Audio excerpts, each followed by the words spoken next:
Je vous propose aujourd'hui une méditation à partir de l'Évangile de Luc au chapitre 6, versets 47 à 49. « Quiconque vient à moi, dit Jésus, écoute mes paroles et les met en pratique, je vais vous montrer à qui il est comparable. Il est comparable à un homme qui, bâtissant une maison, a creusé profond, et posé les fondations sur le roc. La crue survenant, le torrent s'est rué sur cette maison, mais il n'a pu l'ébranler, parce qu'elle était bien bâtie. Mais celui, au contraire, qui a écouté et n'a pas mis en pratique, est comparable à un homme qui aurait bâti sa maison à même le sol, sans fondation. Le torrent s'est rué sur elle, et aussitôt elle s'est écroulée, et le désastre survenu à cette maison a été grand. » Cette parabole bien connue du Christ invite celui qui voudrait être son disciple à ne pas se contenter de seulement écouter sa parole, mais à la mettre en pratique, c'est-à-dire à s'appuyer sur cette parole du Christ pour construire toute sa vie sur elle. Comme on construit une maison en commençant par des fondations profondes et solides. Et plus la construction sera élevée, et plus ces fondations devront être profondes.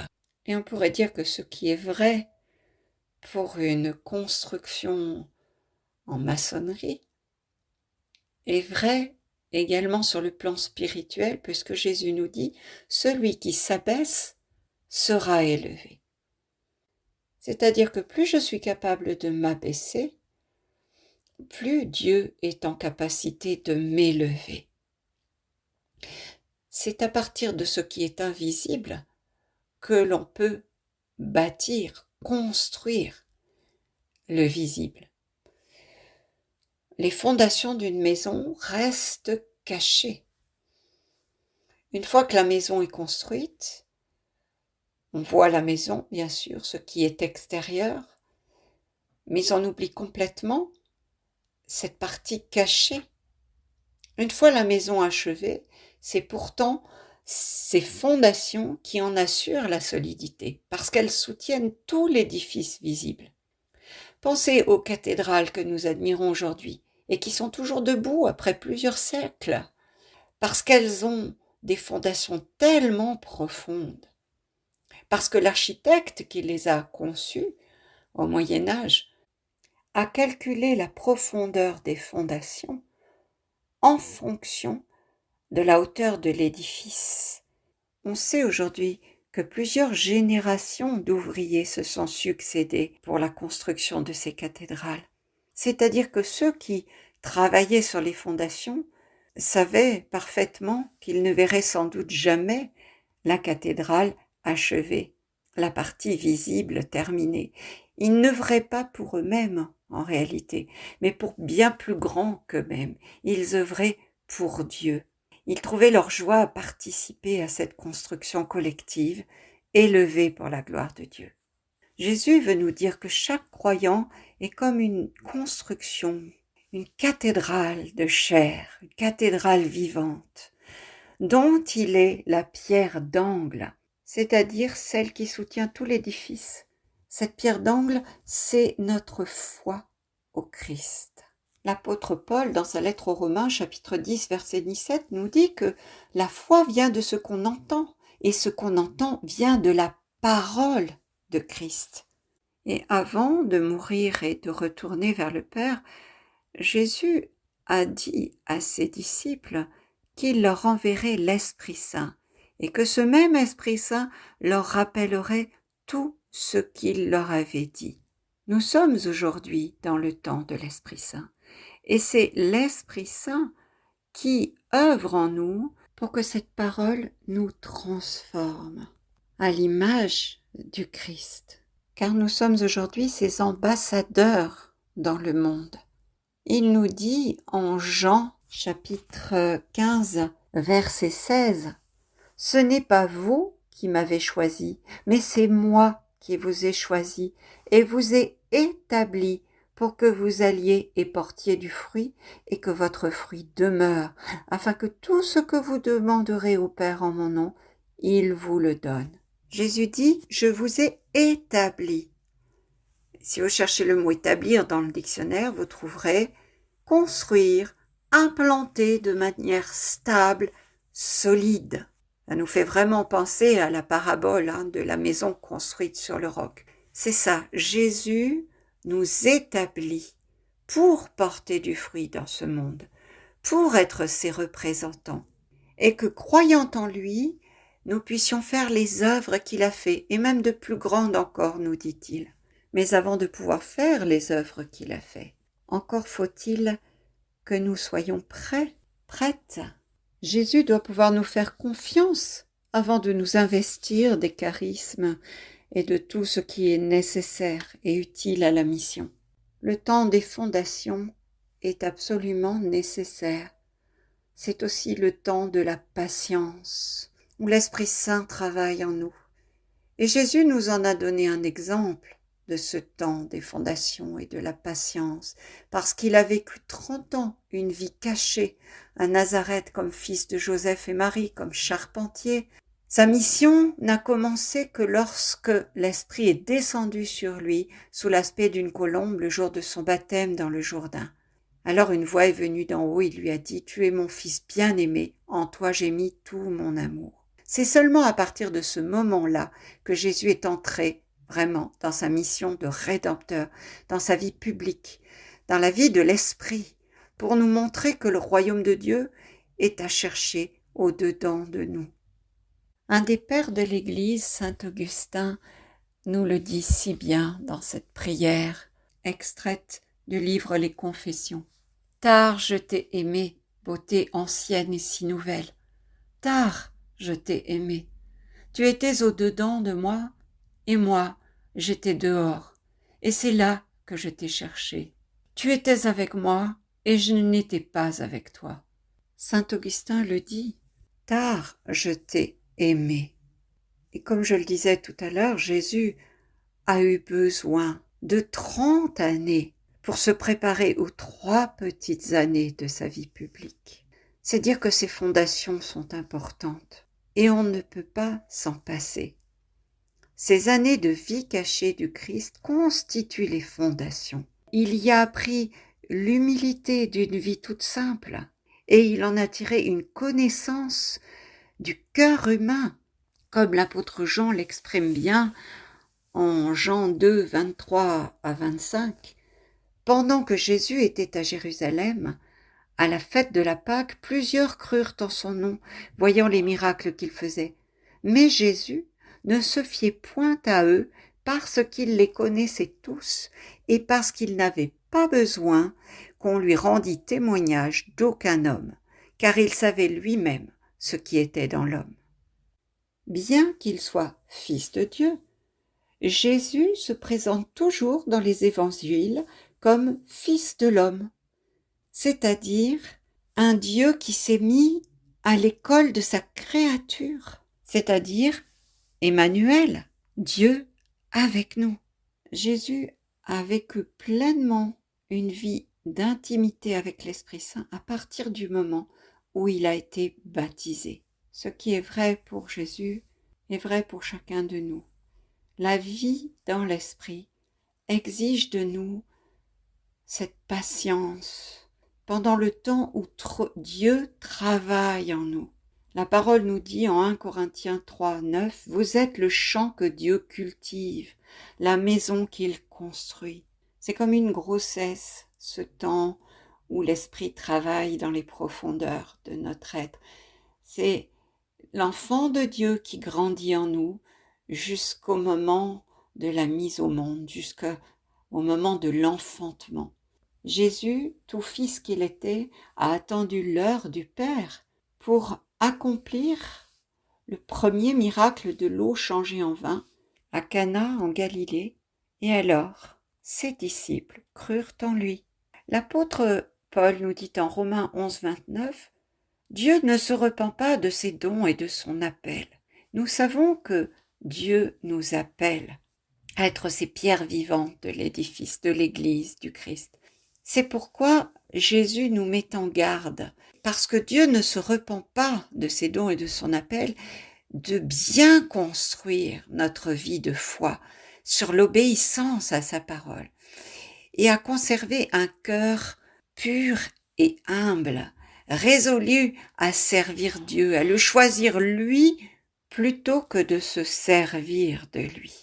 Oui, on ne doit pas faire mauvais usage des dons que Dieu nous donne, ni de son appel, d'où l'importance de ce temps de maturation, ce temps des fondations. Dieu nous appelle à le servir.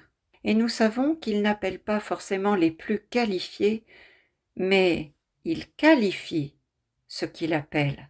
C'est la parole de Jésus que j'ai lue tout à l'heure en Jean 15, 16. « Je vous ai choisi et je vous ai établi pour que vous portiez du fruit. » C'est donc l'œuvre du Christ en nous qui nous permet de porter du fruit. Et ce qui compte avant tout, lorsqu'il nous appelle, c'est notre oui, le oui de notre cœur, un oui sincère. Est-ce que je suis prête à obéir à sa parole, à le choisir comme maître et seigneur de ma vie? Est-ce que je suis prêt à changer pour lui? C'est-à-dire, est-ce que je l'aime? En effet, quand on aime vraiment quelqu'un, on a envie de faire plaisir à l'être aimé. Si certains de nos comportements le blessent ou lui déplaisent, on a envie de s'améliorer, de changer pour la personne qu'on aime. Dans l'amour humain, bien souvent, il peut y avoir de la manipulation parce que ce que l'on aime en réalité, à travers la relation, c'est le sentiment d'être aimé de l'autre. Et lorsque l'autre nous déçoit, ne répond pas à notre attente, on pense qu'on a cessé de l'aimer. En vérité, ce n'est pas qu'on a cessé de l'aimer, c'est qu'on n'a jamais vraiment aimé cette personne pour elle-même, mais seulement l'émotion amoureuse qu'elle éveillait en nous. C'est pour ça qu'autant de couples se séparent aussi facilement, sont capables de dire « je l'aime plus, je ressens plus rien ». Parce qu'on sait très bien qu'au bout de quelques mois, quelques années, la passion s'étiole. Et que s'il n'y a pas d'amour, eh bien il n'y a plus rien. Le véritable amour, il vient de Dieu. Ce véritable amour, c'est ce que le Père recherche dans le oui de notre cœur.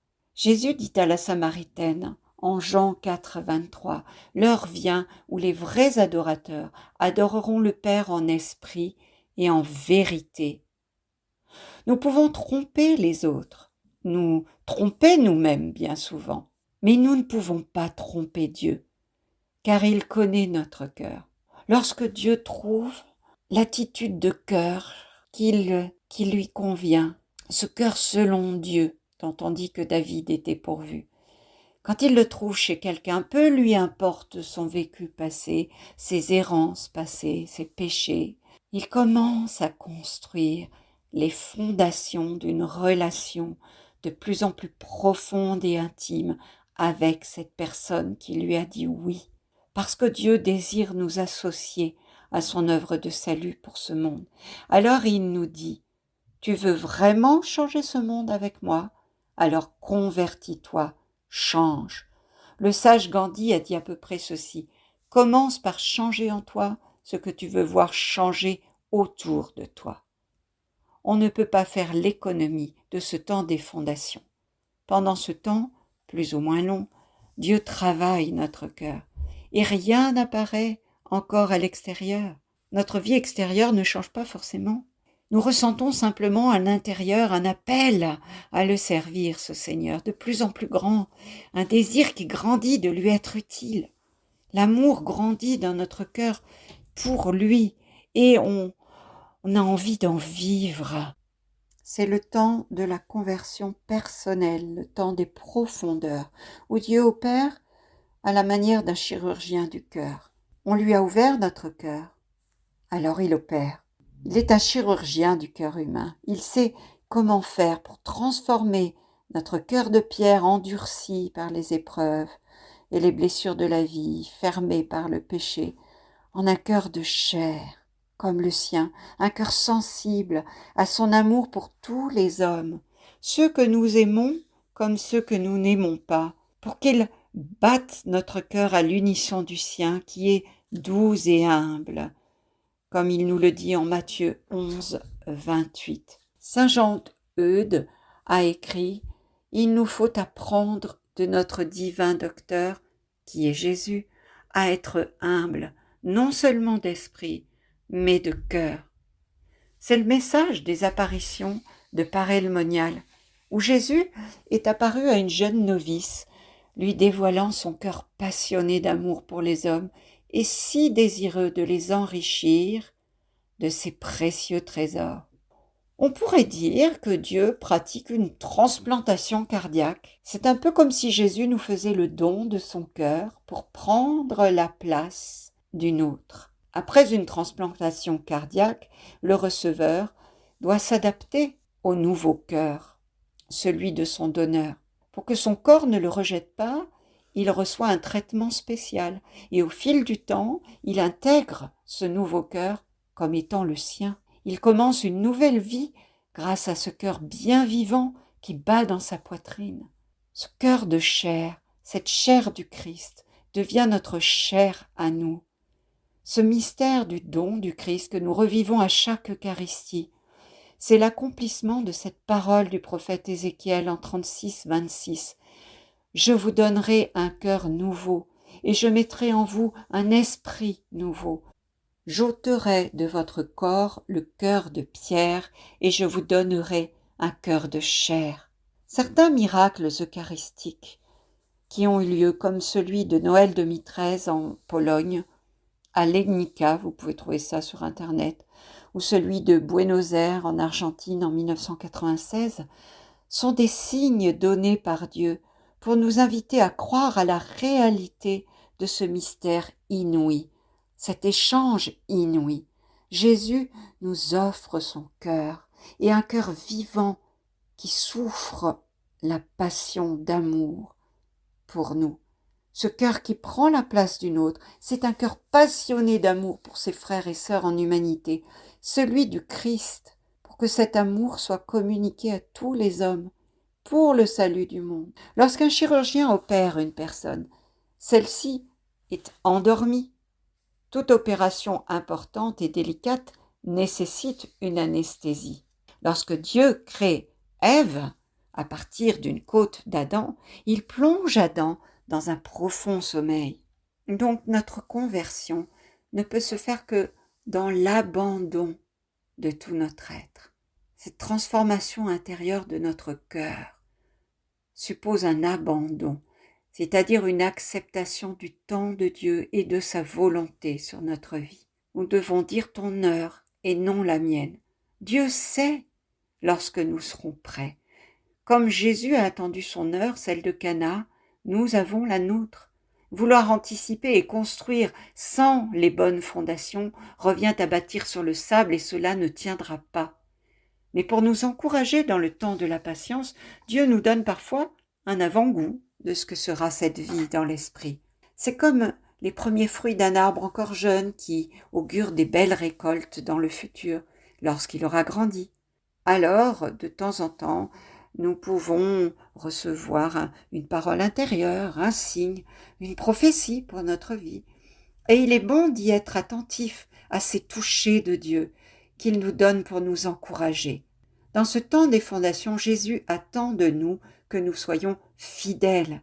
Fidèles dans les petites choses, car il dit en Luc 16, 10, « Celui qui est fidèle dans les petites choses l'est aussi dans les grandes. » Il nous fait passer le test de la fidélité.